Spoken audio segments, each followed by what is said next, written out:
মা ফাতেমা রাদিয়াল্লাহু তাআলা আনহার অভাবী জীবনের একটি হৃদয়স্পর্শীয় ঘটনা। মদিনায় শান্ত এক দুপুর, রৌদ্রুর কিছুটা কোমল হলেও চারপাশে অভাবী গা ছমছমে নীরবতা। মা ফাতেমা রাদিয়াল্লাহু তাআলা আনহা তখন ছিলেন নবীর ঘরের এক কোণে। তার চেহারায় প্রশান্তি, কিন্তু গৃহে ছিল অভাব, খাদ্যের ছিটিফোঁটাও ছিল না।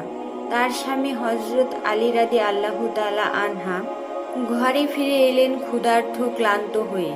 তিনিও সারাদিন কষ্ট করে কাজ করে ফিরেছিলেন শূন্য হাতে। মাটি দিয়ে বানানো চুল্লির পাশে বসে আছেন মা ফাতেমা রাদিয়াল্লাহু তাআলা আনহা। চোখে ক্লান্তি, কিন্তু মুখে কোনো অভিযোগ নেই।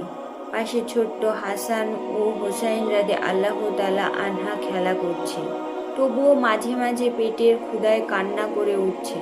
হযরত আলী রাদিয়াল্লাহু তাআলা আনহা বললেন, ফাতেমা, ঘরে কি কিছু খাবার আছে?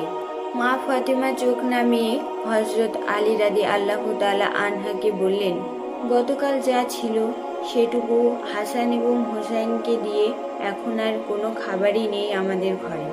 হযরত আলী রাদিয়াল্লাহু তাআলা আনহা চিন্তিত হলেন, তারপর নীরবে বেরিয়ে পড়লেন কিছু আনার আশায়।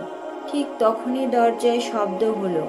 মা ফাতেমা রাদিয়াল্লাহু তাআলা আনহা দরজা খুলে দেখলেন একজন মিসকিন দাঁড়িয়ে কাঁপতে কাঁপতে বলল, আল্লাহর রসুলের কন্যা, আমি অনেক দিন ধরে উপোস রয়েছি। একটু কিছু খাবার যদি দেন, আল্লাহ আপনার জন্য দোয়া করবেন। মা ফাতেমা রাদিয়াল্লাহু তাআলা আনহার চোখে জল এসে গেল। নিজের ঘরে কোনো খাবার নেই, কিন্তু সামনে দাঁড়ানো মানুষটার অবস্থা তার থেকে আরো করুণ। মা ফাতেমা ঘরের ভেতরে গেল। তারপর তিনি চুল্লিতে গিয়ে দেখলেন সেখানে কোনো খাবার ছিল না, তবে ছোট্ট একটি পাত্রে 3টি খেজুর ছিল। সেটাই ছিল তাদের শেষ সম্বল। তিনি দেরি না করে সেই খেজুরগুলো পাত্রে রাখলেন। পরিষ্কার কাপড়ে মুড়িয়ে মেহমানের হাতে তুলে দিয়ে বললেন, এগুলো নিয়ে যান ভাই, এটুকুই আছে, কিন্তু আল্লাহর রহমতে আপনি আমাদের জন্য দোয়া করবেন। মিসকিন চলে গেল।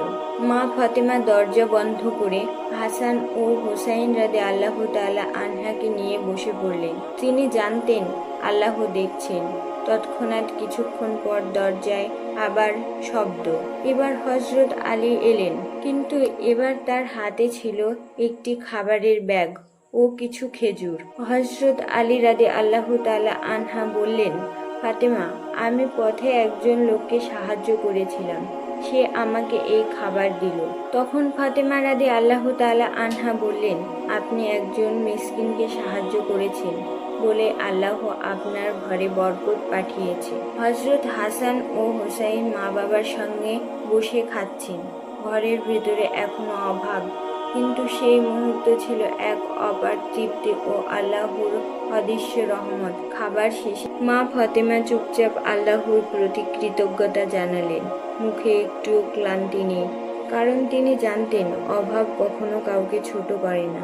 আল্লাহ কখনো কষ্টের দরজা খুলে দেন না যতক্ষণ না তিনি রহমতের জানালা তৈরি করেন।